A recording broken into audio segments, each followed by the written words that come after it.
What if your community, what is the thing that your community calls your greatest strength is actually making you sick? And we're going to unpack what does that actually mean for the woman, particularly the Black woman, because this is not something that is talked about in the homes. It's not talked about in the churches. It's not even talked about at the doctor's office. And so when we talk about mental health in women, and particularly Black women, there's just some things that I think are wrapped around what that could look like, and particularly for Black women.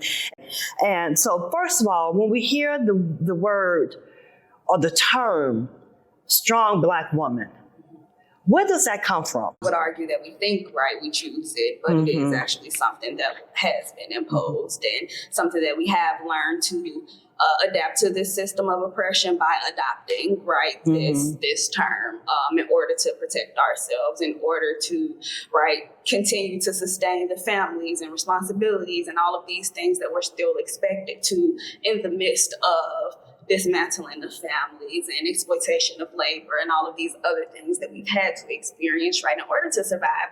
And then these things also show up in a physical sense because due to this trope, right, this strong Black woman asking for help is seen as a weakness, right? When it's seen as a weakness, when asking help for it is seen as a weakness, we delay support, right? So when we're delaying these things, right, it shows up in our physical health, right? Hypertension, stress, all of these things, in addition to those mental health things. You would hear people say, especially from the medical community, that, oh, you know, Black women could handle more pain, right, than other people. And so we, to your point, push away our feelings, you know, because we have to hold it together for our family, for our community, for everybody else.